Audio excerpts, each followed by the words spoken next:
Barcelona Supercomputing Center is going to talk us about a center of, which supposedly will help us with performance optimization, which we all need. So we don't have money to hire people to do those things, which we should. So instead, I guess that she will talk about how they will help us with this. Thank you. Okay, thank you, Judit. So yes, I'm going to talk about POP. POP is a performance, optimization and productivity center of excellence.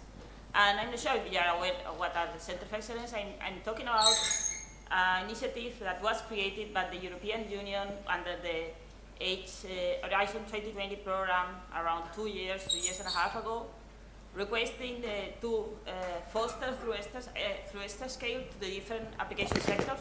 You mean? You cannot hear me? I typically speak loud enough. Yeah, because if I move around, okay. If I need to speak louder, just let me know and I speak louder, okay? So basically, this initiative is to foster through ESTA scale the different sectors, okay? And in fact, there is some new code that will be released maybe next year or in 2 years, so you may consider if you want to apply. So most of the center of excellence are focused on a research area, okay? So the goal is to foster this research area to go closer to the ESTA scale. We can see that there are center of excellence on weather, on materials, on energy, on biological medicine, okay? So they are focused around one of the areas, or the research areas. But we were targeting performance, optimization, and productivity, and this is not specific for an area. This is something that all the areas have in common. And for that reason, when we requested the center of excellence, we applied to be an horizontal, a transversal. So we are a center of excellence servicing to any area, any kind of scale, any kind of user. And our goal is basically to promote best practices on performance analysis and on parallel programming, okay? How do we promote these concepts? Well, the idea is that we offer free services for any institution in the European Union or the associated countries to the Horizon 2020 program. So the goal is this kind of services, and we have a very small consortium to offer this service. BSC, Barcelona Supercomputing Center, is the coordinator of this Center of Excellence, and we have a small team with a large experience. Our experience is basically on performance analysis and tools, and also on optimization and on programming models. So with this experience, and also with a strong commitment to apply our research to real cases, we want to offer these services to the companies. And in the next slides, I will present the services we offer. And basically, we have partners from Spain, Germany, France, and UK. But we, as I said, we cover all over Europe. So why we need such a center of excellence? Why do we think we need such a center of excellence? Well, basically, I think you will agree with me that machines and codes are every day more and more complex. In the setup of the machine and the setup of the code, it's getting more alternatives on how I run my application. And the problem is that we need to run efficiently. We need to take benefit of the resources we have, but in an efficient way. And if we want to be efficient, we have to understand what's going on. And this is not always simple. And let me explain you with an example. I may have my MPI code, and I may profile it with a very simple or very complex profiler of MPI that isolates the time I spend in MPI and the time I spend computing. And I can say, well, the time in MPI is huge, so I would do asynchronous communication. I will overlap communication and computation. That way I will eliminate the waiting time in MPI, okay? Then you dedicate some time to do it, and you have no benefit, okay? And then you're basically wasting your time.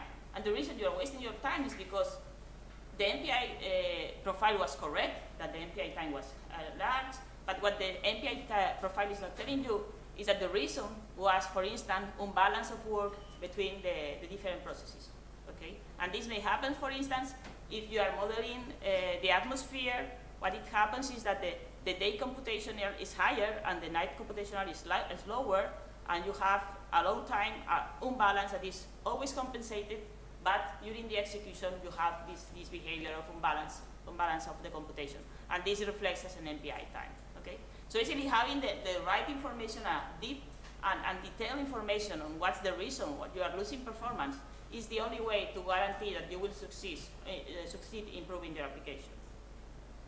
So we target initially the standard and traditional HPC programming models like MPI or MPI plus OpenMP, but we also have support in the tools, and we also have some experiences with CUDA codes, with OpenCL, with Python codes. Okay, so we try to spread and to make it on any platform, any setup that we can target.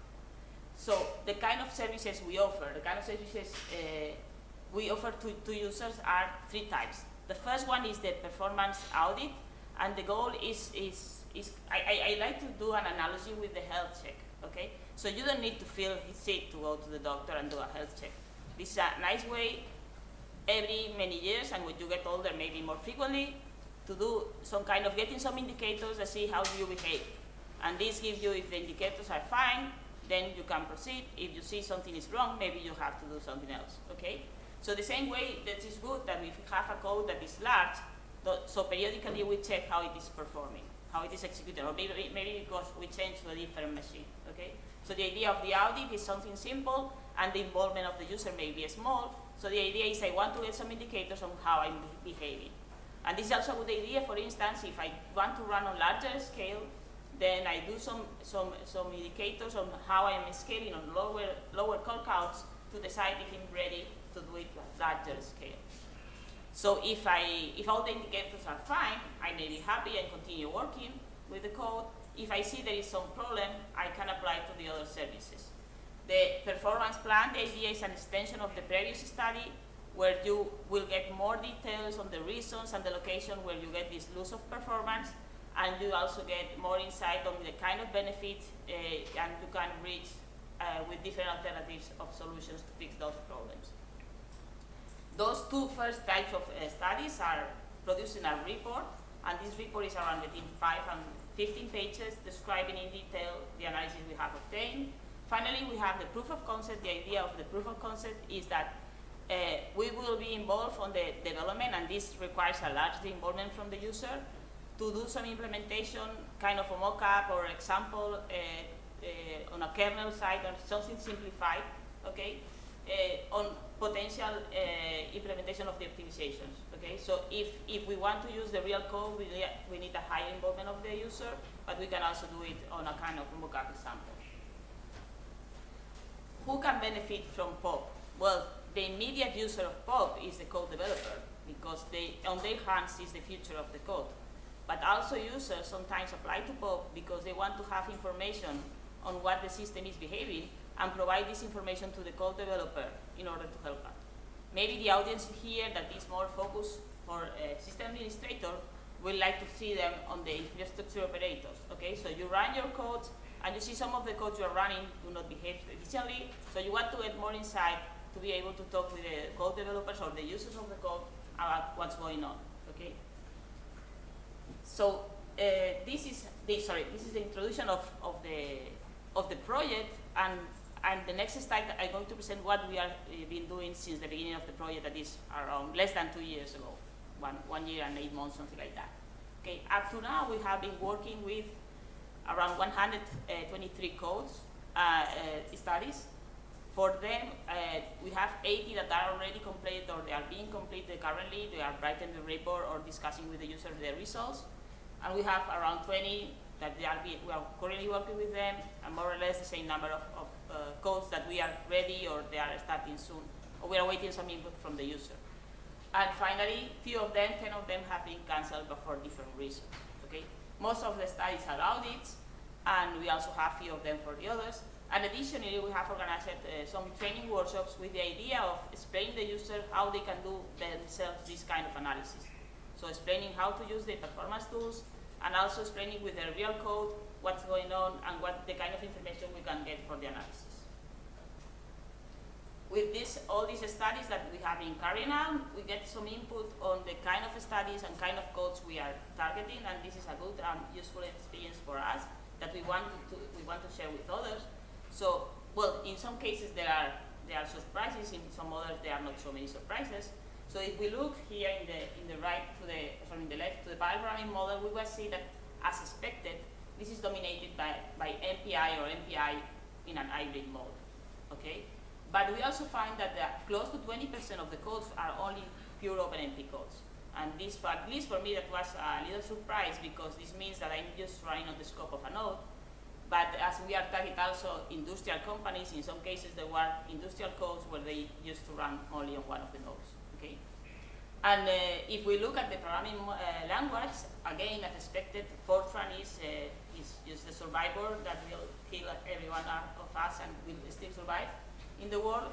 And Fortran or Fortran with any additional language is close to 70% of the studies.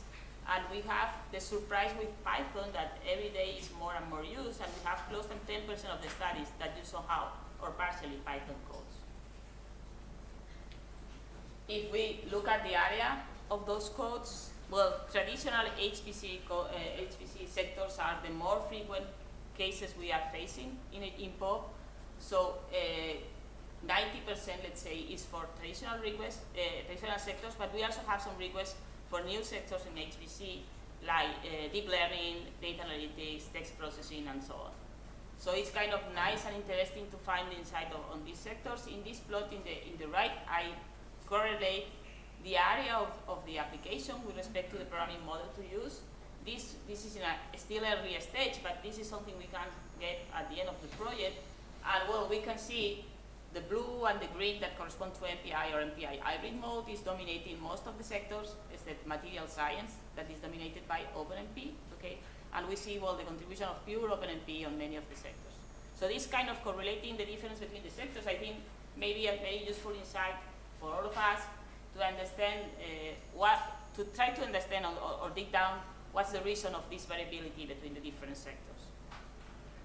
If we look at the profile of the users that have been requested us to offer this, to do this kind of service for them, well, close to 1/4 of the studies are for countries outside the partners of the consortium. I think that's good.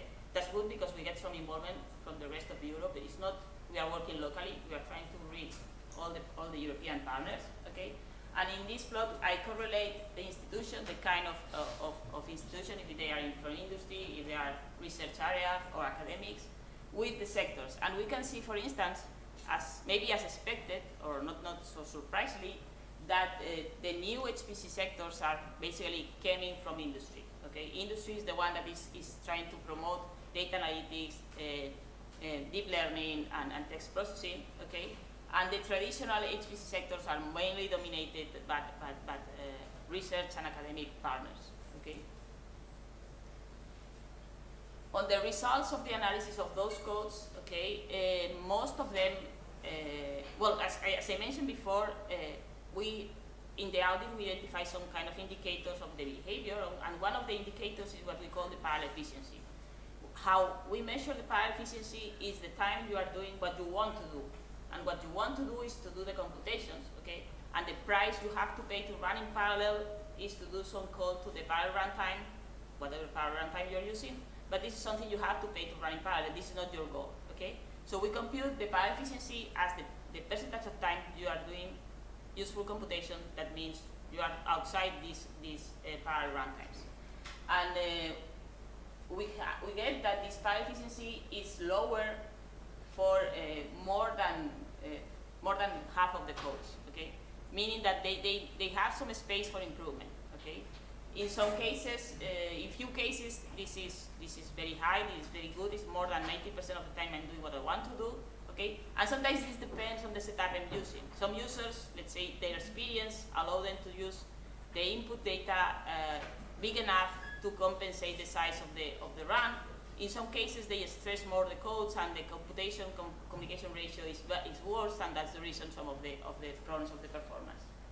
With this parallel efficiency indicator, we split on different reasons for this parallel efficiency. As I mentioned before, we have the load balance problem, we have the transfer of data, we have temporal imbalances, and what we found with this correlation of the data is that the studies that has less problems of efficiency, only some reduction of efficiency, typically is correlated with transfer of data, while the cases where they show a higher impact of losing performance is basically due to unbalance on the amount of work for the different processes.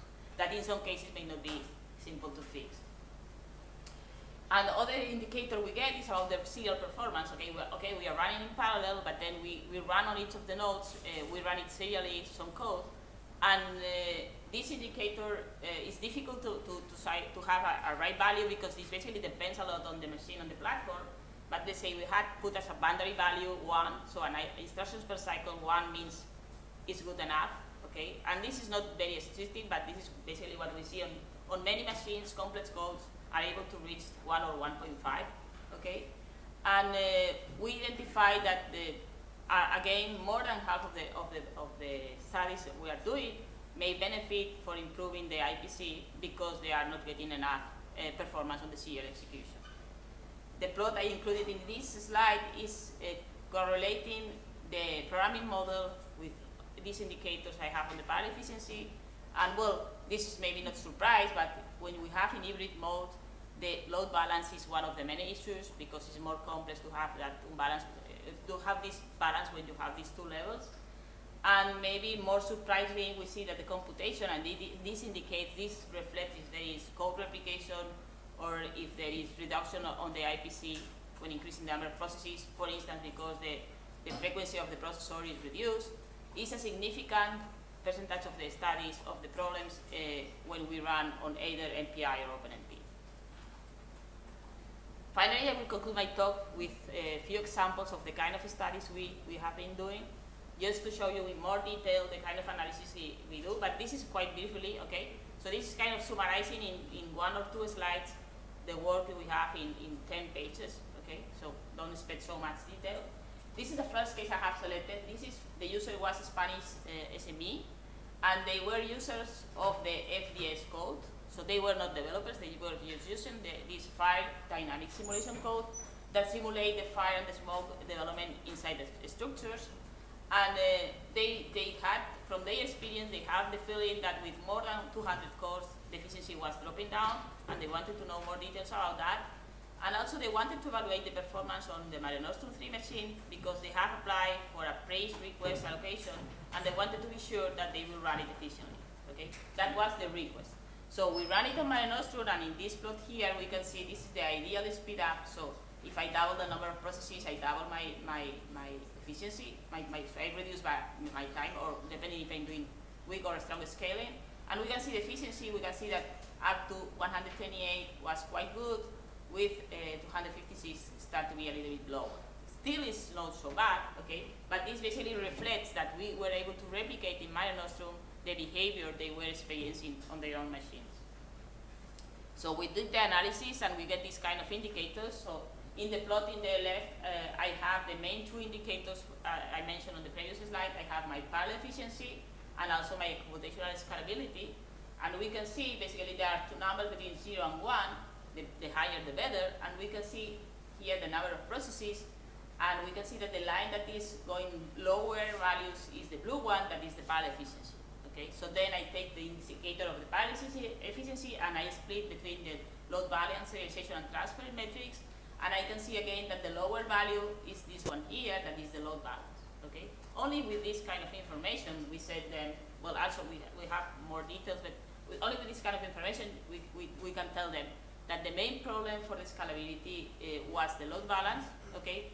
But still they are quite good, okay? We are talking about 80%. That is something we consider reasonable, okay? Lower than 80 may start to be a problem. So for instance, what I see is that if I go to larger number of processes, I may start becoming less efficient, okay? So losing enough efficiency to consider doing something else, okay? We did some tests in Mare Nostrum 3 machine because they wanted to apply to this praise allocation, and we found that as a difference between their machine and Mare Nostrum 3, in Mare Nostrum 3, if we do the composition of the data on the 3 dimensions, we get a better balance, okay? And this explains something we try to push also in this project. We try to use the target machine of the users and not to move the code to a different machine.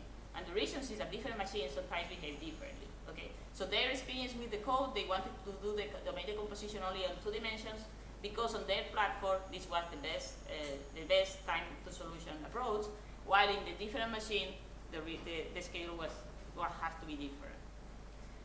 A second case is for the ADF audit. In this case, the request was made by the code developer that is an ASDR software company, and they wanted to analyze their computational context code that is called ADF, and they wanted to analyze the scalability of the code, and they wanted to identify potential optimization. So in the request, basically they said, I'm sure there should be some space to do improvement, so I want to identify how can I identify, how to locate them.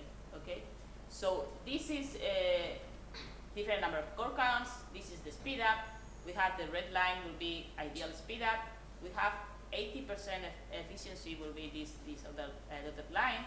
And we see the two main regions of interest, the two main iterations of they have in the code, and we can see they are lower enough. Okay, they are, let's say, even with 64 processes, are already low enough. So we identified that all the indicators, load balance and data and communication are showing problems on this scale. So we suggested them to do a deeper analysis, and we did a data performance plan where we get information on when in the code they have these problems of imbalance, for instance, and also we identified that the granularity where they were distributing the work was not the right one, and we suggested how to change it. And for instance, one of the studies we did, this is with the Giménez simulator. We have here the execution, and here we have the simulation of what we call an ideal network simulation. That means instantaneous transfer of data. And this is kind of showing the example I mentioned before. Okay, this is when you have on your re-execution, this is what you can get if you do this overlapping communication or computation or moving to a faster machine. And you can see most of it here. The x-axis is time, y-axis are the different MPI ranks, different colors means the different MPI calls, and black means computing. And what I see is that I do this instantaneous transfer of data and I have almost no improvement. Only the regions that are dotted here have a significant improvement, and this basically identifies those regions are the ones that I may need to worry about transferring data. All the others, basically, I'm waiting in MPI because I have imbalance on the work. So the developers of the code have implemented the changes, and they have recently released a new version that has those improvements. Okay. Last example I'm going to talk about is from a German university, and the code simulates the grain growth in polycrystalline materials. They only use OpenMP, and the experience was that the scaling was was poor when they go into the large scale, the full scale of the machine. In this case, we use a machine for the analysis with 4 boards, 4 sockets, and 8 cores.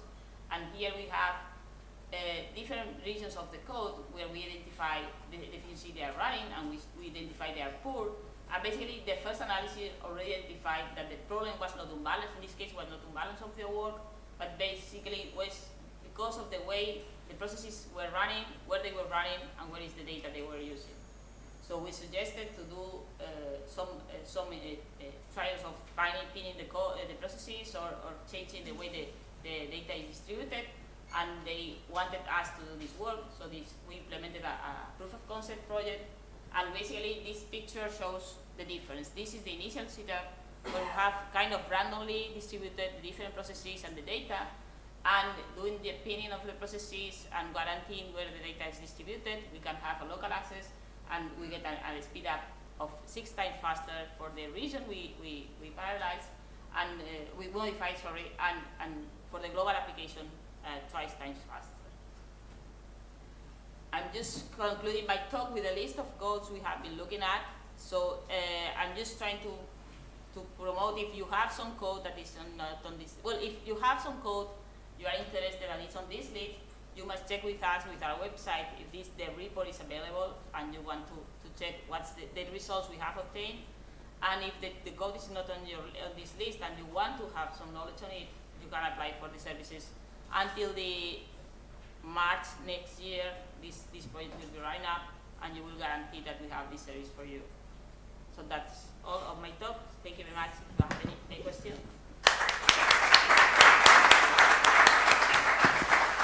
Thank you, Judit. Yeah.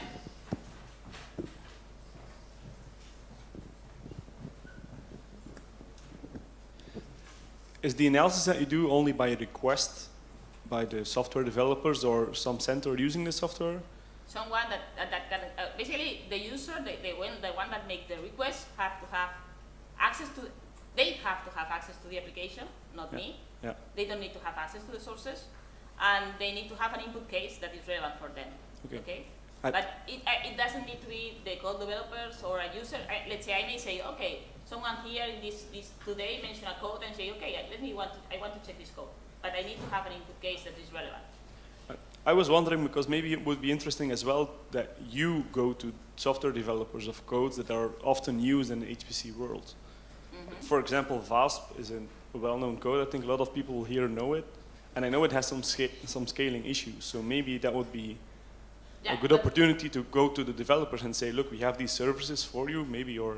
That's a good idea, but let's say the main problem I have in that approach is to guarantee that I have a relevant input case.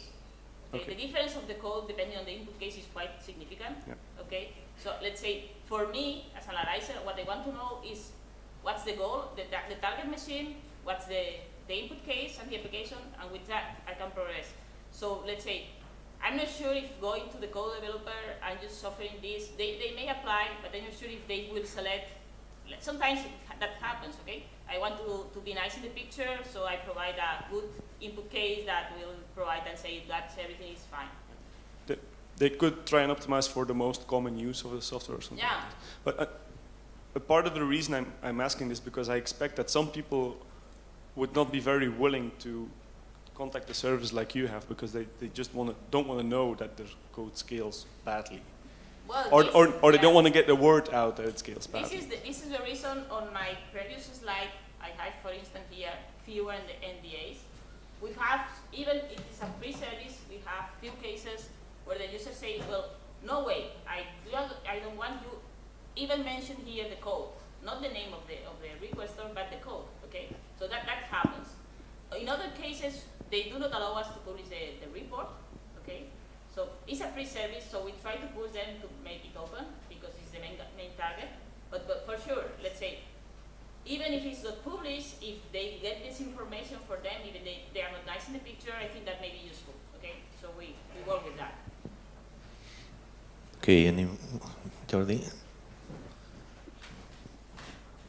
Yeah, I was wondering, inside the Barcelona Supercomputing Center, so this is not proactive. I mean, so users have to apply for it. But do you have any tool or any mechanism to identify proactively potential candidates to review the efficiency of the code? Well, basically what we do is we do promotional activities where we offer this service, okay? We mentioned that through our contacts. We have kind of, I haven't entered in that part of the project, but we have our contacts that is trying to target the market and promote this kind of service. It's a free service, so let's say you get it by free, you don't need to have a high enrollment, and this motivates, and I think that's the reason we get up to now more than 100 people wanted to do this analysis. So I think somehow we are I'm not sure we can get but for sure we can be more aggressive trying to get more people involved, okay? But let's say we have enough work. Well, I mentioned that thing because we have developed a kind of tool that allows you to actively monitor job efficiency real time. It's a compendium of Elasticsearch plus Grafana and analysis of these data sets and these metrics. And if something's really wrong, you can see that thing immediately. And you can trigger an action on top of that thing.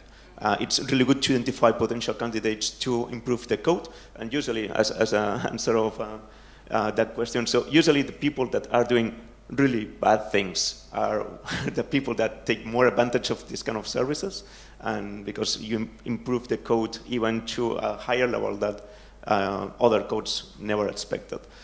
So maybe it's worth it to talk about that thing later. Well, I think in fact that some of the infrastructure operators, they have this kind of at least different approaches to try to measure the efficiency they are running. In some cases, what they do is basically, well, they identify something is not running efficiently, so I basically contact the user and say, if you keep that way, you will not use my machine. That's an option. Yeah, that's the approach. Another one is you can redirect that to doing some improvement of the code, or you can, I think this is something is on our to-do list, and maybe we are a little bit delayed on that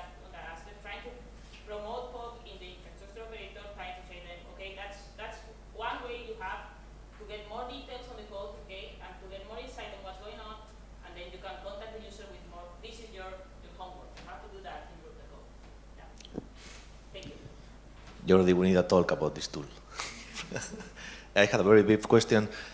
From the sysadmin point of view, you talk about training and the target users, and you talk about operators, which, I mean, we are most of us.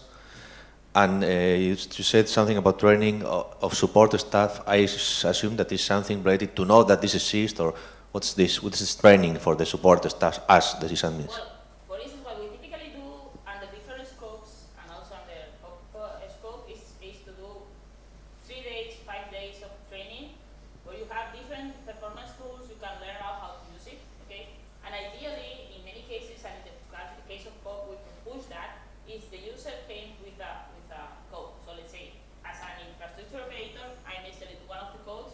I should have access to Barfit. And then I bring it to the training.